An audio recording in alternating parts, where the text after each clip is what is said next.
World Cup 2022 is just around the corner, so I think it's finally time we do a preview for every single group.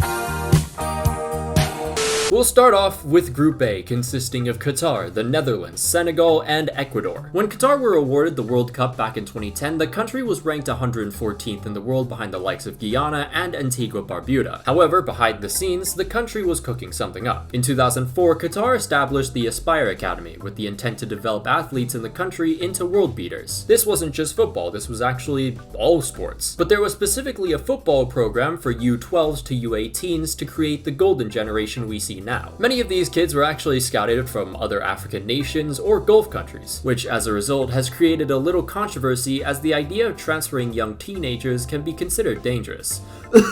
However, the new generation taken in by the Aspire Academy recently made Qatar champions of Asia for the first time in 2019. One player my friends and I have been talking about since his 4 goals against North Korea in 2019 would be Almoez Ali. In the 2019 Asian Cup, he broke the record for the most goals scored in the tournament with 9. And in the recent Gold Cup, he was actually top scorer with 4. In total though, Ali has scored 40 goals and 83 caps. The best player, however, is the artist, Akram Afif. 26 goals, 23 assists, and 87 caps. His standout performance also comes from the 2019 Asian Cup as he registered 10 assists. Qatar's manager is Felix Sanchez. He was the mastermind that led the Qataris to their first ever Asian Cup. This tournament though will probably see a different approach from the coach. With how much more superior on paper the other teams are, especially physically, Sanchez is going to aim for a compact defense that can soak up pressure and snap into transition. Abdelkarim Hassan could play a pivotal role in this philosophy. The question now is, can the host prove the doubters wrong? Will we see the flashes of brilliance from 2019 reappear? And finally, will that lack of experience in a tournament like this, and especially as hosts, hurt them? Ecuador, after failing to qualify for World Cup 2018, looked quite lost. Lots of players lost feelings for the national team, and some even just rejected call-ups altogether. However, when Argentine Gustavo Alfaro entered the frame, he had very little time before Ecuador's first World Cup 2022 qualifier and wasted no time. He reminded players the meaning of wearing the national team shirt, and from there the team bounced back and qualified for Qatar. Ecuador are more than likely to be the second youngest team going into this World Cup, and a lot of their youth are very talented. The likes of 21-year-old Gonzalo Plata has 5 goals and 29 caps. 20-year-old defensive midfielder Moises Caicedo is quickly popping up on everyone's radar. He's become the model Brighton midfielder with his excellent athleticism and versatility. Ecuador's veteran leadership though comes in the form of 34-year-old midfielder Angel Mena. There's also 32-year-old Ener Valencia. Yes, he's 32 and not 40 like I initially thought. Ecuador's all-time top scorer though has 35 goals and 74 caps. Alfaro's system is very versatile, as one of his main positive traits is his adaptability. Ecuador's main philosophy is to find the space in between the lines with direct passes on the attack and always have the numbers advantage out of possession. The team also has an advantage with how physically strong and quick the players are. Latri's young core have massive ambitions to make this a very memorable tournament. And with how these kids have played up against the likes of the top dogs of Brazil and Argentina, there's definitely a chance. During the 2002 African Cup of Nations, Senegal's golden generation made it all the way to the final. However, they lost on penalties in agonizing fashion, with Aliou Cissé's miss putting the last nail in their coffin. 13 years later though, Cissé took over as manager and helped the Lions of Teranga qualify for the World Cup for the first time since their triumphant run in 2002. Then early this year, he achieved the ultimate redemption, winning Senegal its first ever AFCON title, ironically enough, on penalties. The Senegalese in that tournament only conceded 3 goals, which really puts an emphasis on how good their defense can be. Center back and captain Kalidou Koulibaly leads the back line, and although he's been a bit out of form at new club Chelsea, he should be more than reliable in this tournament. And if that wasn't enough protection, there's also Edouard Mendy, one of the best keepers in the world. Senegal also have a great midfield outlet in Idrissa Gana Gueye. Since his move back to Everton, he's been starting to find form. He's within the top 10% of all midfielders in Europe's top 5 leagues in tackles per 90, interceptions per 90, and blocks per 90. Nampali's Mendy, Chekou Kouyaté, and Pape Gueye also provide some depth. But the X factor for the Senegalese, the man behind all the attacks, is of course Sadio Mane. The winger is a speed demon, very technical, and of course clinical. He's Senegal's all-time top scorer with 34 goals in 92 caps. Mane's biggest trait, however, is his ability to cope with the pressure. So if there's a big game, you'll know Sadio's ready for it. Yeah, so recently Mane got injured and then he was announced not going to the World Cup, and then now he has been announced going to the World Cup.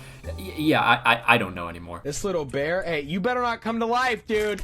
Senegal's farthest World Cup campaign goes all the way back to 2002. And with the talented squad they have right now, I could definitely see them repeating that feat. And who knows, maybe this is finally the year we see an African team reach the semi-finals for the first time ever. The Dutch had a weird hiccup period where they went from semi-finalists in World Cup 2014 to not even making the tournament in 2018. Not to mention, they weren't even in the Euros 2 years prior. However, after a successful qualification campaign, the land of good public transport is back. Memphis Depay back in 2014 was an up-and-rising star who managed a goal in the World Cup as a 20-year-old. Now as a 28-year-old, he's the main man up front. 42 goals and 81 caps, and more recently 12 in the last qualification campaign. The Dutch midfield has many different toys for Louis van Gaal to play with, young and old. 29-year-old Davy Klaassen consistently finds himself in the starting 11. Mr. 1-0 as they call him is hard-working and also creates plenty of chances. 25-year-old Frankie de Jong is an excellent deep-lying playmaker. One to watch, however, is young Ryan Gravenberch and his great passing range, who at 6'3" gives the Dutch quite a superiority in the air. Forget everything I said. The Dutch backline, though, is where we'll find the star player. Virgil van Dijk. Amazing in the air, doesn't let many past him, and most importantly, great on the ball. And considering he could be partnered with Stefan de Vrij or Matthijs de Ligt,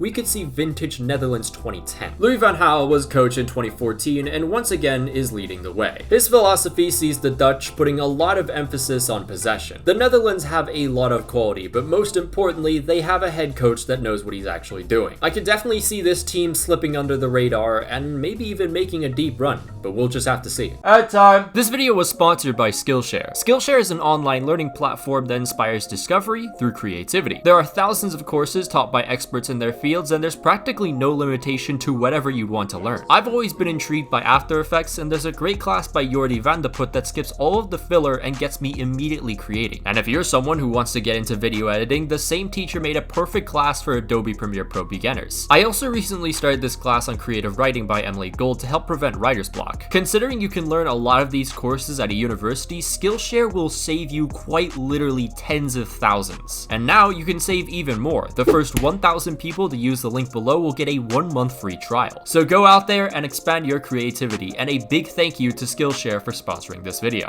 So Group B, we have by far the most politically charged group. England, Wales, the United States of America, and Iran. It was the summer of 2018, and the nation of England actually had hope for their national team for once. The song Three Lions reached #1 in the UK singles charts as the English grinded their way to the semi-finals. And in the 5th minute, Kieran Trippier sent every England supporter absolutely feral. And then Croatia scored 2 unanswered goals. Gareth Southgate, who currently leads the national team, has managed to lead England to a World Cup semi-final and Euro final. His approach to the game sees a more defensive side to England, which at its best has done wonders against some of Europe's best. However, in recent times, Southgate's tactics have been the bane of many fans' frustrations. The irritations have always been there though, with many criticizing Southgate's priority on defense while he continues to ignore what feels like an infinite amount of creative talent. But it is only gotten worse. This was very evident in a 1-0 loss to Italy, which resulted in England being relegated in the Nations League. England also suffered their worst home loss since 1928 when they lost 4-0 to Hungary. This is not exactly something you want to see a few months before Qatar. When it comes to players though, England's main star is Harry Kane, a clinical finisher with excellent vision. He has 51 goals in 75 caps. Although winger Raheem Sterling has been pretty underwhelming, he seems to always pull up at the major tournaments. But if he doesn't work out, there's always Arsenal's golden child, Bukayo Saka. When it comes to midfield, ball-winning Declan Rice is a mainstay in the starting 11. Another player to watch out is Jude Bellingham. Not only is he a baller, his footballing IQ is out of this world. Defense is Southgate's main component, but he's been sticking with the same defensive line for however many years now. And one of those players is Harry Maguire. England will hope to bounce back, and although Southgate's tactics are getting exposed like a Minecraft YouTuber's DMs, England supporters will still support him through thick and thin throughout this entire tournament. Since that awful October 10th night under Bruce Arena, the US's core of talent has exploded with more Americans playing in Europe than ever before. Christian Pulisic was the pioneer for this new generation. The explosive winger has 21 goals in 52 caps. Midfielder Weston McKennie will hope to impress as well, alongside the likes of Tyler Adams, who is absolutely absolutely loving life at Leeds. And my personal favorite player, Yunus Musa, an excellent ball-progressing midfielder with great technical ability. Goalkeeper Matt Turner, though, I think will be the main standout in this US team. In every match he's played for Arsenal so far, he's looked great. We also can't leave out the mentions of the likes of Tim Weah and also Gio Reyna. However, this is where all the positives end, because every team needs a coach that can hone this talent, and Greg Berhalter is not that coach. Berhalter's identity is,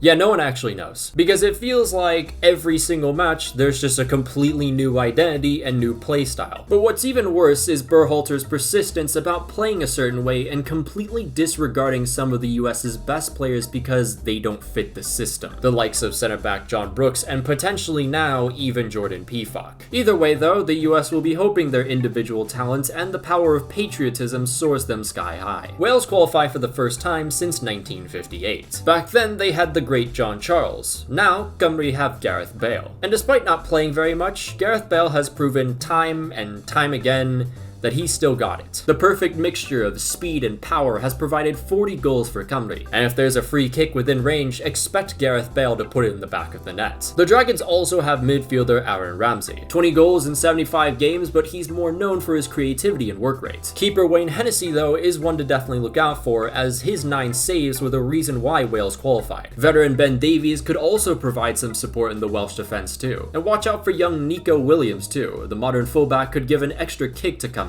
attack. Head coach Rob Page will lead the Dragons into battle. The former U21's coach has built an unbreakable bond and extremely prideful culture throughout the squad. Cymru don't have much expectation from the general public, and with a culture mirroring that of the team that reached the semi-finals of Euro 2016, watch out for them, especially as this is Gareth Bale's first and only World Cup.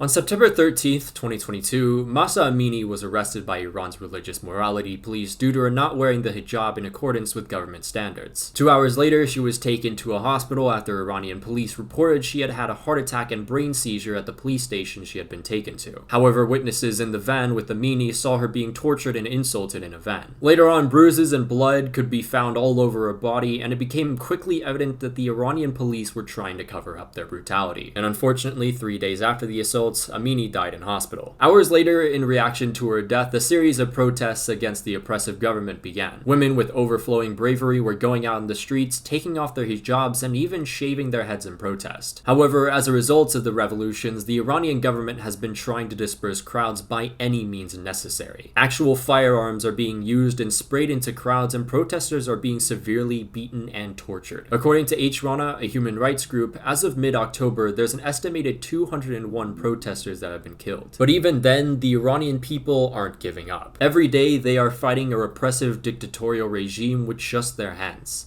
It is to be absolutely admired. Iran did cut off internet, so it makes the fight harder, but now we are seeing protests all across the globe. And on top of that, figures like Iranian striker Sardar Azmoun have been very vocal. But as I've said, the Iranian government is trying to suppress voices by any means necessary. They recently arrested former international top scorer Ali Dai after he showed support to the protests on social media. However, he has been released. Iranians worldwide, keep up the fight, and women, life, freedom.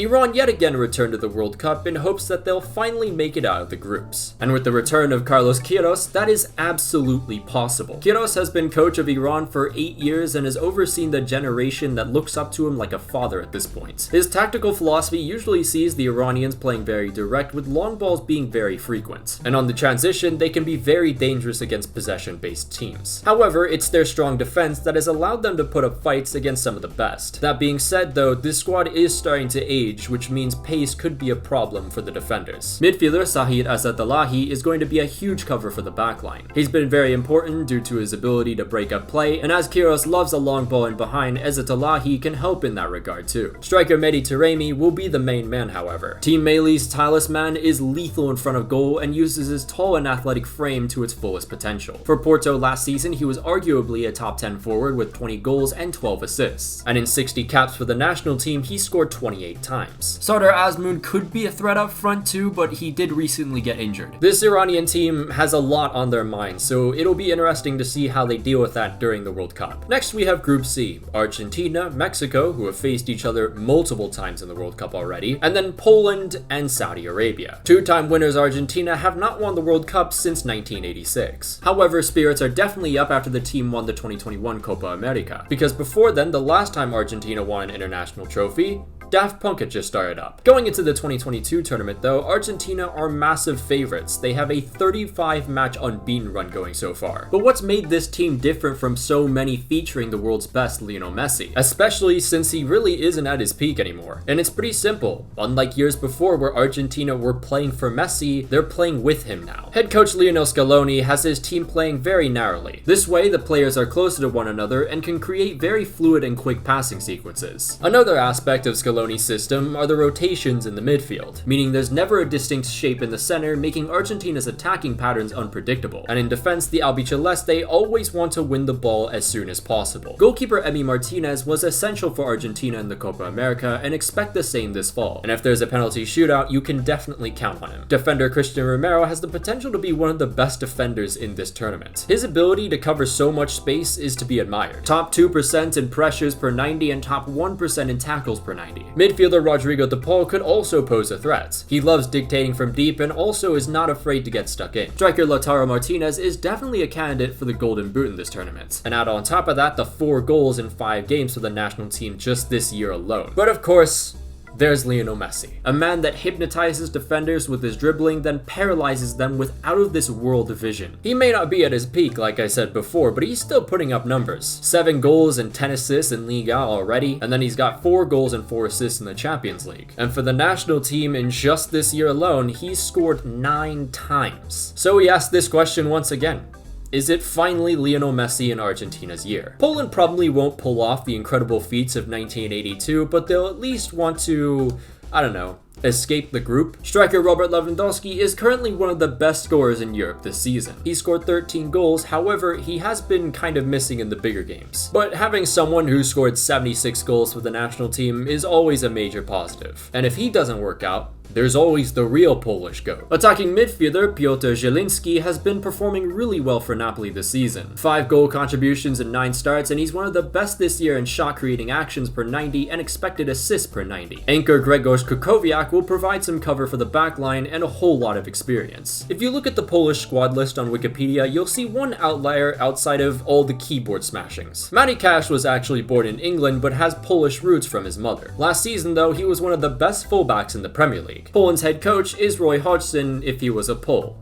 Looks-wise. Czesław Michniewicz came in right before the qualification playoffs after Paulo Sousa decided to leave Flamengo. His playstyle tends to see Poland drop back quite a bit, and on attack, Poland are very direct, Route 1 football on that. And I mean, yeah, it makes sense. Poland could surprise many in this tournament, or they could also disappoint. Only time will tell. Mexico are hoping this is the year they finally escape the clutches of Quinto Partido, a curse that has seen the Mexicans fail to win a match in the last 16 for the past 7 tournaments. Throughout the last few competitions, an orb of magic seems to fall into one Mexican player considered the chosen one for that tournament. 2010 was Chicharito, 2014 was Ochoa, 2018 was Chucky Lozano. Lozano at his best could provide a lot of goals for Mexico. However, in recent years, especially for the national team, he's looking more like the Mexican version of Takefusa Kubo. This year though, he's been looking a little bit better as a super sub for Napoli. Midfielder Edson Alvarez has been performing well with Ajax this season in the league, and with the height of 6'2", he's basically the no-fly zone of the Eredivisie. Winger Diego Lainez has not been having a fun time with club football, but his low gravity and quick feet always pose at least some kind of threat going forward. Elche also have plenty of experience in the midfield, the likes of Hector Herrera and also Andres Guardado. However, if it's anyone to watch out for, it's Guillermo Ochoa. Every time this man is in a World Cup, something happens to him. He unleashes powers beyond this universe and becomes the embodiment of every keeper in their prime since the beginning of time. But much like the US, Elche have their own head coach problems. Tata Martino is not a popular figure in Mexico currently.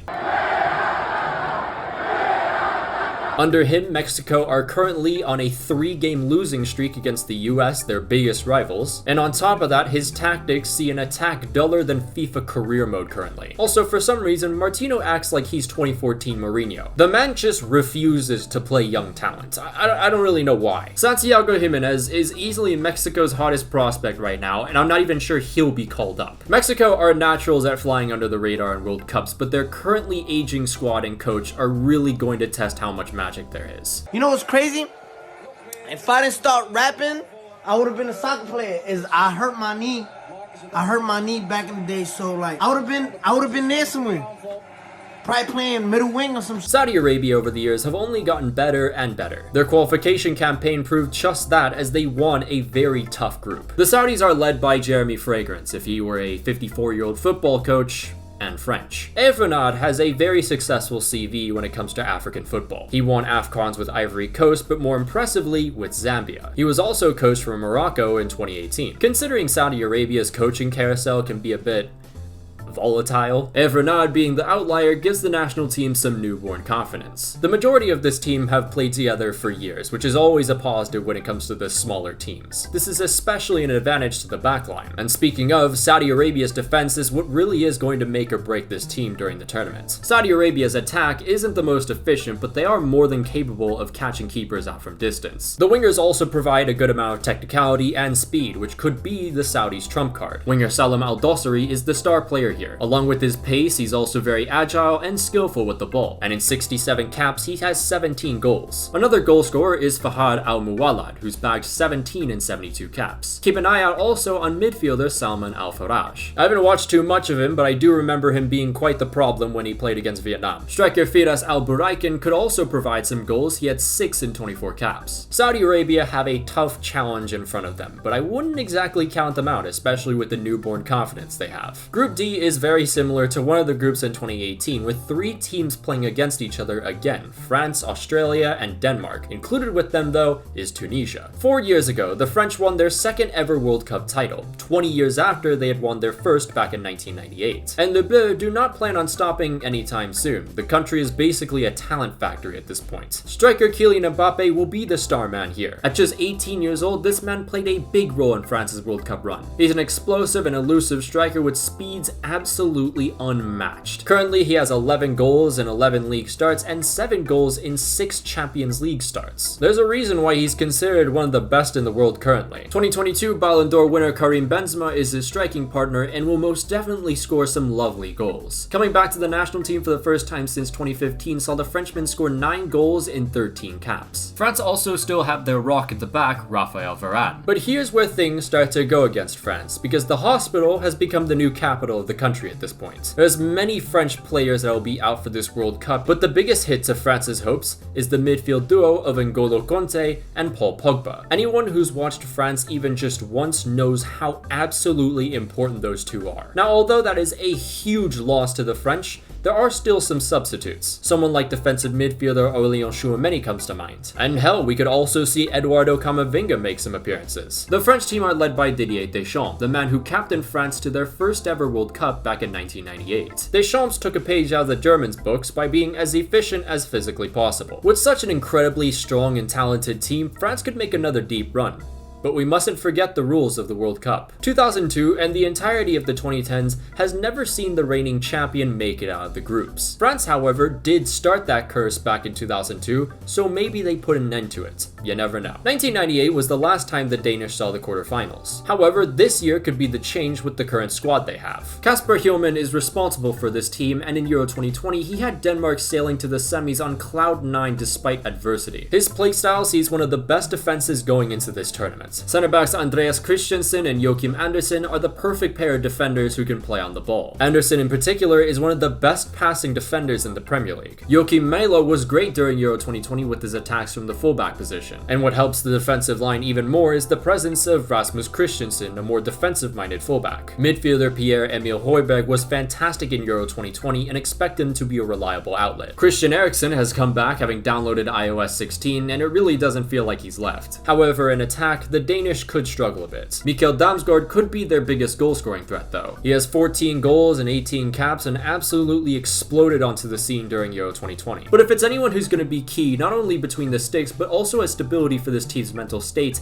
it's Kasper Schmeichel. Just like past competitions, this man's shot-stopping abilities will be vital to Denmark's success. It's no doubt that the Danish are massive dark horses going into this World Cup. And this isn't just a good team on paper, they've showed it on the pitch as well. Tunisia qualify for the World Cup for the 6th time and hope to finally get out of the group stages for once. It will be difficult considering their competition though. Led by coach Jaleh Kadri, who has been in charge since January 2022, the Tunisians have developed one of the best defenses in the region. The team as a result has managed to reach the semi-finals of the Arab Cup and also win the Kirin Cup this year. Center back Dylan Braun has been impressing currently for Salernitana. Modern fullback Ali Malul is great in providing an extra essence of creativity, although I'm not sure he'll be playing or Ali Abdi. Midfielder Eli Shkili provides the backline extra cover, but also can spray passes from deep. Forward Wabi Kazri may be 31 but is still providing decent goal production. He has 24 goals and 71 caps. However, the star player on this team is Yusuf Masakni. Also, I apologize on behalf of the predictions video.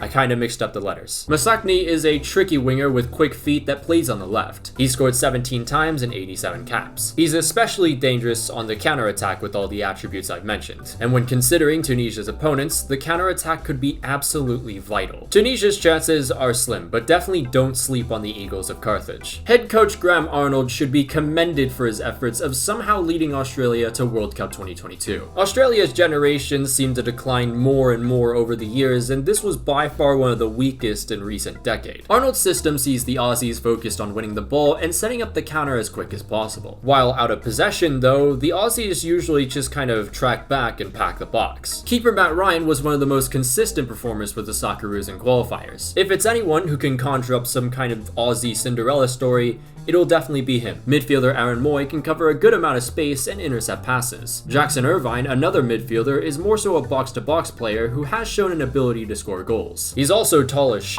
which is great for set pieces. And while Australia's best player, Aiden Hrustic, is very questionable at the moment, there's still the likes of Matthew Leckie, Aware Mobile, and also Riley McGree. McGree especially comes to mind as I think he's probably one of the brightest talents, if not the brightest, in this Aussie team. One more player I forgot to add was striker Garang Kuhl. He's an 18-year-old forward and just recently made a move to Newcastle. The youngster's pretty raw, but I'd love to see what he's capable of. Australia are definitely one of the weakest nations in not only this group, but the tournament overall. But considering we counted out the Socceroos months before the playoff match even happened, I mean, you can never count them out. We're into Group E, and the sun has disappeared on us. Lovely. But Group E features Germany, Japan, Spain, and Costa Rica. The Germans won the World Cup 8 years ago. Yes, that's right. 8 years ago. There's high school freshmen right now that were born in 2008. I mean, if I have to suffer an existential crisis, you do too. However, in the following World Cup, the Germans found themselves victim to that curse. Germany are now managed by Hansi Flick, a man who knows maybe too much about winning. Under his wing, the team plays very aggressively in attack. You will often see this team play with loads of the possession in the opposition's box as much as possible. And if by any chance there's a counterattack for the Germans, well, I mean, come on. Goalkeeper Manuel Neuer enters his 4th World Cup. In recent years, he's not been as good, but considering we're talking about Neuer, that's like above average. Defender Antonio Rudiger will also play a massive role in this tournament. The 29-year-old is physical, aggressive, fantastic on the ball, and a great leader. Whether he'll be 100% though, that's another question. Also watch out for midfielder Leon Goretzka, who has a legitimate cannon for a foot. Forwards Kai Havertz and Thomas Müller to most will provide the most goals. Havertz in 30 caps has 10 goals, Müller in 118 has 44 goals, but he's more known for his creativity. Keep an eye out on the speedy Karim Adeyemi too. With Timo Werner confirmed out of the World Cup due to injury, this could open an opportunity for him. Youssoufa Moukoko has been breaking out for Dortmund, so maybe we see him get called up. But in my personal opinion, the top scorer for Germany will be Jamal Musiala. He's living his best life in Bayern so far with 8 goals, 4 assists in just 12 games. The German star player, however, is none other than Joshua Kimmich. This man has passing precision precision that rivals Tom Brady, which gives Kimmich the ability to break open a defense at any moment in time. He's also incredibly versatile. The man could play pretty much anywhere. The Germans over the years have been the definition of efficiency and teamwork. So can that squad mirror that and win a 5th World Cup? After winning World Cup 2010, Spain's World Cup runs have been cut short very early on. 2014 saw the curse struck upon them, and then 2018 they lost on penalties to Russia in the last 16. However, things are looking on the up with this new generation of Spanish youngsters. They reached the semi-finals of Euro 2020 and the final of the Nations League last season. So let's just get right to the chase. Pedri. The midfielder is 19 and Spain's best player. Anyone who has watched this kid can see how sublime his passing play truly is. Pedri also has brilliant technical abilities that can see him take 1 or 2 defenders out of a sequence. And if you think he has any lack of experience, I mean, you're dead wrong. Pedri will more than likely be supported by Barcelona teammate Sergio Busquets. The anchor can spray out passes and can be a consistent outlet for a very possession-based Spanish team. Midfielders Gavi and Rodri could have some influence as well. In the final third is another Barcelona player, Ferran Torres. Torres so far has 13 goals in 30 caps. I personally love Yeremy Pino's game as well. The tricky winger is always looking very lively when he's thrown into a game. Luis Enrique took over the Spanish job in 2019 and has absolutely transformed a weakened and somewhat lost La Roja. Spain has been very synonymous with passing, and nothing has really changed still. It's what birthed the golden generation, and they haven't let go of that philosophy whatsoever. While it still produces absolutely beautiful football, there are still worries about that end product. Not because of the system, because of the players. Oh, they also left out Sergio Ramos and Thiago, so we'll see how that goes. Spain has potential to make a very deep run, like they did in Euro 2020, but how far can they go until that end product really hurts them? It was July 2nd. Japan was shocking favorites Belgium thanks to goals just 4 minutes apart from Genki Haraguchi and Takashi Inui. However, Belgium scored 3 unanswered, including a heartbreaking dagger from Nasser Chadli in the 94th minute. Since then, a manga about this specific failure recently received an anime adaptation, and also the Japanese have one of their most talented squads. Well, it would have been more talented had they picked a few other players too. The center back pairing of Takahiro Tomogotsu and Maya Yoshida will be pivotal to Japan's success. There is potential we see Ko Itakura make it a 3-man backline now that fullback Yuta Nakayama is out injured. Midfielder Wataru Endo is the absolute heart of this Japanese team though. His ability to cover multiple areas of the pitch will be essential against teams that press high like Germany. And also, not to mention, he's very familiar with Germany. It is to be determined though who else will be in that Japanese midfield. Will it be the triangle of Endo, Morita, and Eo Tanaka? Or will we see more of an attacking midfielder like Daichi Kamada? And speaking of, the attacking midfielder has become pretty much like the poster boy for Frankfurt's run so far. He's the 5th best scorer in Bundesliga so far, and he's also scored 3 times in the Champions League. Japan's striking options are going to be an issue, like they always are. But Daichi Kamada could at least help with that. In terms of the final third where the goals could come from, there's multiple options. Takumi Minamino, although he's not really been in great form, Ritsu Dewan, Takafusa Kubo, or Yunya Ito. But for me, it's gonna be Kaoru Mitoma. He's been a baller for Brighton and just scored his first Premier League goal. And in 9 caps, the former Vegalta Sendai man has 5 goals. Hajime Murayasu has been coached since late July 2018. Starting from defense, Japan are a team that build out from the back and wait to lure in players to open up space in the midfield. On transition, Japan can especially be dangerous with their high-speed attackers. When out of possession, Moriyasu ball sees the Japanese very aggressive with their pressing in order to win the ball back as quick as possible. Japan were unlucky to build such a great team and be given this group. However, the Japanese have proven time and time again they can go toe-to-toe with the world's best. Costa Rica will always remember their incredible run back in 2014, and a good amount of that team will be playing in this World Cup, including captain Brian Ruiz. At 37 years old, the former Fulham man is still having an impact for the national team. This will be his last World Cup, so he'll definitely want to go all out. Joel Campbell is another 2014 star who is still making an impact. So far in 2022, he scored 4 times in 9 caps, and one of those goals actually sent Costa Rica to the World Cup. Costa Rica have a ton of experience in the back with the likes of Oscar Duarte and Brian Oviedo. Goalkeeper Keylor Navas, though, is the star man. He is the sole reason you can never count out Costa Rica.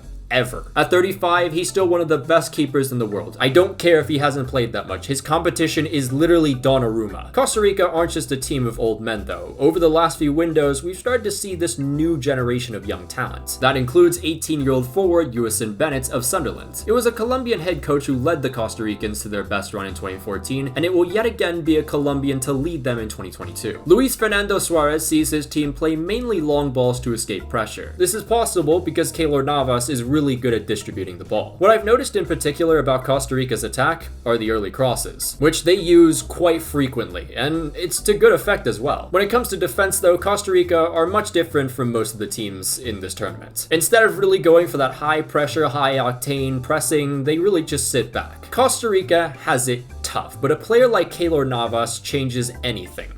But the question is, how much will it change? New day everyone, because this was definitely not going to be recorded in a single day. But now we are on to Group F, which consists of Belgium, Croatia, Canada, and Morocco. Belgium's golden generation, for as much hype and fraudulent #1 rankings it's received, have still not won a single thing. However, after a semi-final appearance in World Cup 2018, this could finally be the year for the Red Devils in their new Guy Fieri fits. In fact, it'll have to be this year because age is starting to see this team of gold tarnish. Roberto Martinez has been at the helm since 2016. His tactics see Belgium controlling possession and being very patient. Kevin De Bruyne is Belgium's best player and works perfectly in this system because the man can detect an opening in the defense within a millisecond and pick out the perfect pass with his laser vision. In 79 starts, he has some impressive stats, 40 assists and 25 goals. And not to mention his crosses are nothing but sublime. When he's on the ball, you can expect the perfect amount of weight and spin with every pass. His usual target is striker Romelu Lukaku, but oh no, the inhumane football schedule strikes again. Who could have ever seen this coming? If Lukaku is out for the World Cup, this is a massive loss to one of the deadliest attacks in this tournament. In 102 caps, he has scored 68 goals. There is still Eden Hazard though. He was one of the best players in World Cup 2018. However, in the last 2 years, he's only scored just once in 16 caps. Striker Michy Batshuayi could help suppress the concerns up front though. He scored 26 times in 47 caps. That's a pretty good record. Another player who could contribute to the goal production is Yuri Tielemans, especially if he manages to score one of those signature bangers. Belgium's defense, on the other hand, worries me a lot. This team allows way more shots per match than most of their competitors. Their best defenders are still arguably 33-year-old Toby Alderweireld and 35-year-old Jan Vertonghen. Both, though, obviously, are out of their primes and much slower. But there is a reason behind Belgium not conceding like 20 goals a game. Thibaut Courtois, one of the best keepers in the world. Actually, I would say he is the best keeper in the world currently. Belgium, again, are going to be favorites in this tournament, despite not really feeling that way whatsoever for me. With injury concerns and the aging squad, I just don't really know, man. But with this being Belgium's last chance to win the World Cup with this golden generation, who knows?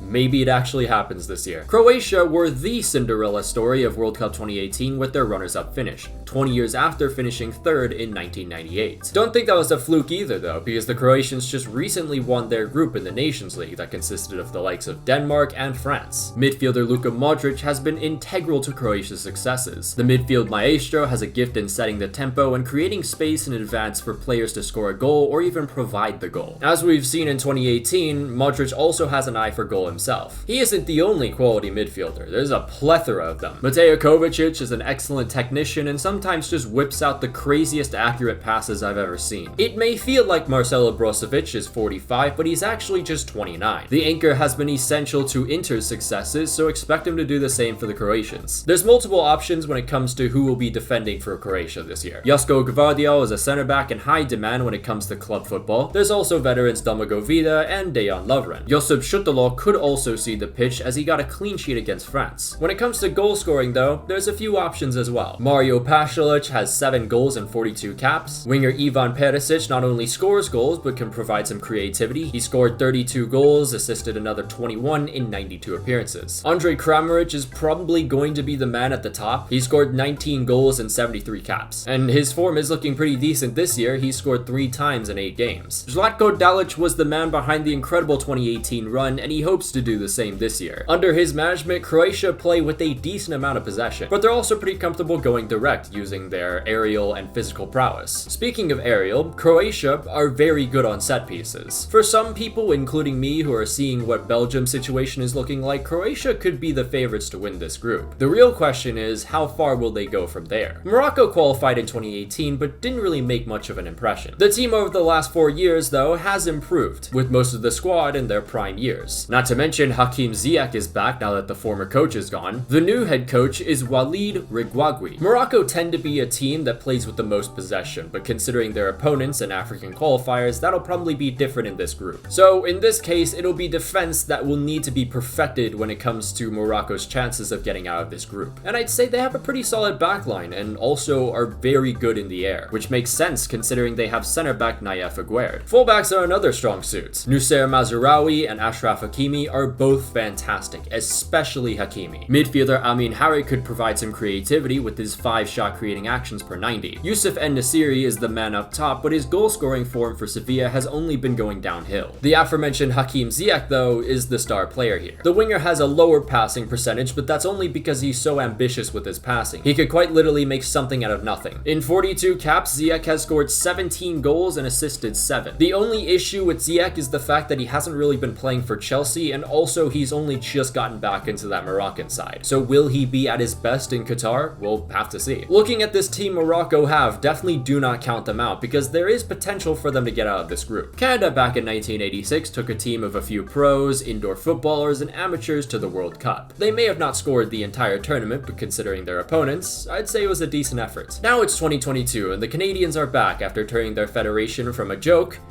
into slightly less of a joke. Canada, though, come into this tournament as the best country in their region. Head coach John Herdman is behind this uprising in Canadian football. Under his courageous ways, Canada prioritizes a collective effort in defense. When it comes to attack, Canada are quite deadly on the counter because of their speedy and skillful technicians. Striker Jonathan David is in some really good form for Lille currently. He scored 9 times in 14 league matches. Tajon Buchanan is a very tricky winger that can give you some creativity on the right. For Canada, he has 4 goals, 5 assists, and 25 caps. And don't forget about midfielder Steven Eustachio, who is starting to find his form at Porto. Then there's Alphonso Davies on the left, Canada's X factor, their biggest threat going forward. Davies plays winger for Canada, but is more familiar with left back for Bayern, so by no means will this guy sit back and watch the opposition attack. He'll track back with his blistering pace. Davies in 34 caps has scored 12 goals and assisted 10. The only concern is he recently suffered an injury and we don't know exactly if he'll be 100%. When it comes to Canada, many are split on whether this team will actually make it out of the groups or just do exactly what they did in 1986. One thing is for certain though, this Canadian team is a tightly knit group and as a whole they will give their all for this country. Group G, just like Group D, where it's very similar to a group in 2018. You have Brazil, Serbia, Switzerland all going up against each other. Included with them though is Cameroon. Brazil are 5-time winners of the World Cup, but the last time they lifted the trophy was back 20 years ago in 2002. Since then, Brazil has had mixed successes, but this just might be the year they lift their 6th. The Brazilians have the deepest and most lethal attack going into this World Cup. The likes of Gabriel Jesus, Gabriel Martinelli, and Rafinha. Winger Vinicius Jr. has 11 goals and 5 assists in all competitions. And Richarlison should be 100% for this tournament. He scored 17 times in 38 caps. That's pretty good. Of course though, the biggest threat going forward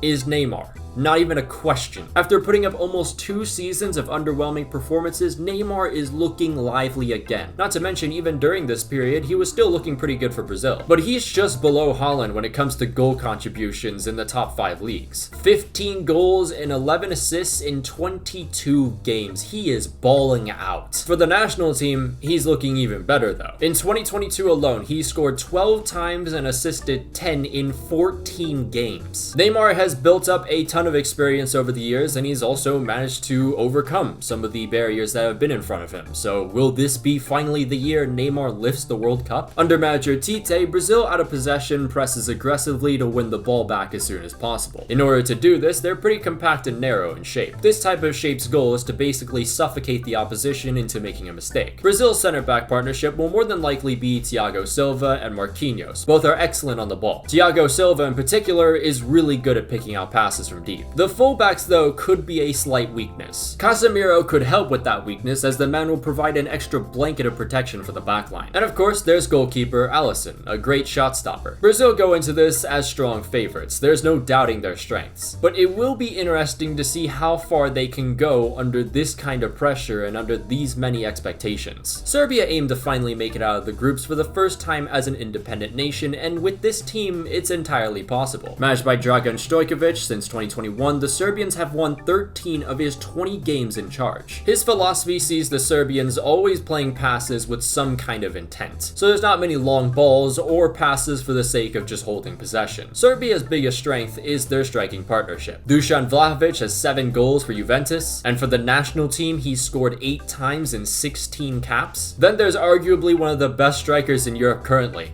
Alexander Mitrovic. The man has 9 goals in 12 Premier League appearances, and throughout the last 2 years for the national team he has scored 14 times in 15 games. But don't forget about one of the world's best box-to-box midfielders currently, Sergej Milinkovic-Savic. In Serie A he's scored 3 times and is currently the top assister. There's also the likes of Filip Kostic with his creativity, and Dusan Tadic who has 18 goals and 90 caps. I completely forgot in the initial research, but Ivan Ilic is a solid midfielder for the Serbians as well. In defense, the Serbians apply a high press where everyone knows exactly what to do in any given situation. Serbia are considered dark horses by a lot going into this tournament. We'll just have to see how far this striking partnership can take them. The last time the Swiss made it past the last 16 in a World Cup, it was 1954. They did manage to reach the quarters of Euro 2020, so maybe they carry on that momentum. Goalkeeper Jan Sommer is the fusion of every prime keeper since Yashin anytime he plays against Bayern or anytime he plays for Switzerland. However, with an injury ahead of the World Cup, the #1 spot might be taken by Gregor Kobel. He's only conceded 7 goals in 9 games with an 80% save percentage. The human calculator, Manuel Akanji, just made a move to Manchester City, and it's very understandable why. The centre-back is great on the ball and loves to break between the lines as soon as possible. There's also centre-back Fabian Schär, who's been really good for Newcastle. In the midfield is the heart of the team, Granit Xhaka. Xhaka was already a better version of his club self every time he played for the national team, but now he's actually really good at club level. So are we about to see like the midfielder of the year? Alpine Messi, Xherdan Shaqiri at 31 years old, could always conjure something up as well. For the national team, he scored 20 times and assisted 25. However, in the last 8 games, he hasn't even scored once. In attack, the Swiss have 2 options, very distinct ones. There's the height and aerial prowess of Haris Seferovic, or the speed and strength of the FIFA 16 career mode star Breel Embolo. Murat Yakin is the man in charge of this team. His play style sees the Swiss play from the back with movement that drag opposing players out of position, kinda similar to Japan. Switzerland right now seem to be kinda slept on. The team is filled with great talent and have shown time and time again they can go up against superior competition. So really, do not be surprised if they find themselves making another run similar to Euro 2020. Cameroon returned to the World Cup after failing to make it in 2018, and already there seems to be maybe a little too much hype. Former player turned head coach Rigobert Song leads one of the highest pressing teams in Africa, which, considering how much weaker this Cameroon side is compared to the rest of their competition in this group, we'll be seeing a lot of that pressing. Lyon's Karl Toko Ekambi was excellent in this regard during AFCON. He was also the striker who sent Cameroon to the World Cup in the first place. 12 goals and 50 caps, but with such important goals like he scored, we could see more of that in this tournament. But if we're talking about tournaments, we have to talk about the main threat up front, Vincent Aboubakar. 33 goals and 88 caps. Pretty fair numbers there, but then you have the 8 goals separately in this year's AFCON. Andre Zambo Anguissa is having a fantastic season with the unbeaten Napoli so far. He can do it all as one of Serie A's finest box-to-box midfielders. And then there's goalkeeper Andre Onana. He's starting to refine his form at the perfect time as the World Cup starts to inch forward. Cameroon has a tough task at hand. The likelihood of them making it to the last 16 is very unlikely, but it is the World Cup. Group H is really anyone's to win, and you'll see why as we go throughout these teams. This group consists of Portugal, South Korea, and then Ghana and Uruguay. And and that'll be a very interesting match. The Portuguese are always considered a favorite, especially with their growing talent pool and the one and only CR7. However, they have disappointed throughout the last 3 tournaments. Could things be different this year? Well, not many fans really think so, because Fernando Santos is still the coach. He's been the coach of Portugal since 2014, actually. His pragmatic and defensive system helped the Portuguese win Euro 2016. However, with time comes the need for evolution of tactics, and nothing really has changed in Santos's philosophy. As a result, Portugal's attack has been severely held back. This is despite having a multitude of different creative midfielders and deadly finishers. The Portuguese defense is relatively solid, but with no distinct veteran, it could show some cracks during the tournament. Center back Ruben Dias could be up for that task though. Ever since his leadership landed in Manchester, City have had one of the best defenses in the top 5 leagues. Another player that I think should perform well in the Fernando Santos system is João Palhinha. Palhinha currently leads the Premier League in tackles per 90. And then of course there's the more attack-minded options, which I really don't know how they'll do. Creative midfielder Bruno Fernandes produces 2.4 key passes per game. Midfielder Bernardo Silva is one of the best in his position. Diogo Jota would have definitely had an impact, but now he's injured and out. Rafael Leao, though, could fill in that role. He's easily the most impressive Portuguese talent out there, and he's been compared to the likes of Thierry Henry with his playstyle. So far in the league for Milan, he's scored 8 times and assisted 6. But of course, we can't just talk about Portugal without talking about Cristiano Ronaldo. Muchas gracias, afición. Esto para vosotros.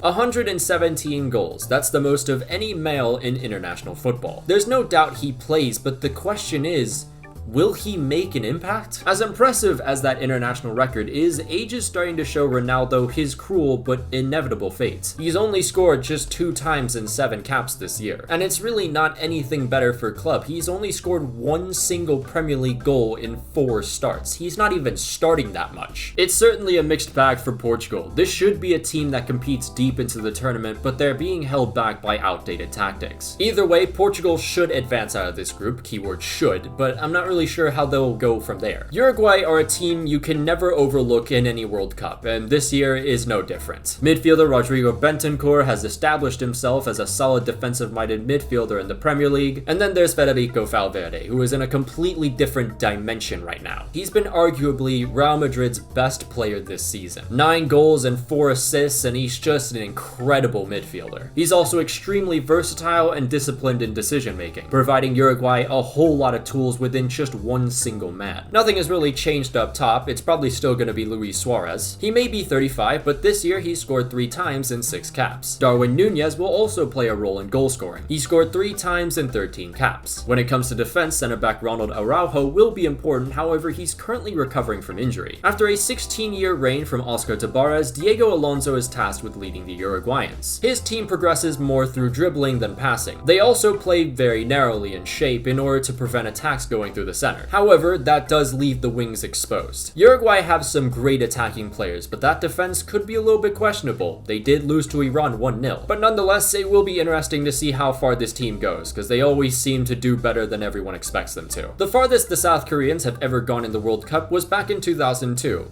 And it was completely fair and square. The team is managed by Paulo Bento. He was coach of Portugal between 2010 and 2014. South Korea's way of attacking is pretty aggressive. They just have a ton of their players running in behind defenses. And for the opposition, that could be very difficult to track because it always keeps them busy. Forward Hwang Hee-chan's aggressive style plays right into the team's tactics. He scored 9 times and 49 caps. Midfielder Lee Jae-sung could also be another attacking option. He's also scored 9 goals, but this time in 64 caps. However, none of them match up to the caliber of Son Heung-min, Asia's best footballer currently. The South Korean phenomenon has been one of the best finishers in the Premier League for the last few years. He scored 96 times in 245 appearances for Tottenham. And for the national team, he scored 35 in 104 caps. The forward will surely again be improving his back muscles this fall with how much he'll have to carry this country again. Much like their attack, the Koreans are pretty aggressive in defense as well. Their most valuable player in defense is King Kim Min-jae. He's currently the best defender in Serie A, and he he's just moved to the league this summer. The South Koreans can never be doubted, as proven 4 years ago when they defeated the Germans. This group in particular looks pretty tough, but I wouldn't say it's out of their reach. Back in 2010, Ghana were this close from becoming the first ever African nation to make it to the semifinals. Otto Addo was the man who was brought in right before their playoff against the Nigerians, and he successfully brought the Ghanaians back to the World Cup after missing out in 2018. Ghana have a pretty optimistic side on paper. Leicester City's Daniel Amartey could partner up with Mohamed Salisu in the center defense. There's also left back Tariq Lamptey, he could make an appearance. Attacking midfielder though, Mohamed Kudus will be essential when it comes to goal scoring. He's got 10 for Ajax and 4 for Ghana and 16 caps. Winger Kamaldeen Sulemala though is definitely one to watch. He's in the top 1% of all wingers in the top 5 leagues for dribbles completed per 90. Striker Iñaki Williams will probably be the one everyone talks about though. Only just this year, Williams has been starting to accept call-ups from the national team. Every season, he consistently puts up good numbers and is well known for being very durable. The question is, can he be a cohesive part of this team? I mean, he's only made 1 appearance. He'll have to do it quick though, because the tournament is in just a couple weeks. Quite like Uruguay, Ghana love to attack through ball carrying. There's not much I can say about Ghana's defense. All I know is that they will not be afraid to get stuck in and foul someone. This mass fouling approach is what got them into the World Cup, and I'm sure they're not going to just leave it in the dust. The team has potential on paper. That's never really been the problem. The problem is them being a cohesive unit. If they can do that though, I would say watch out for them in this World Cup, because they could be one of the biggest surprises. I sure hope you guys liked that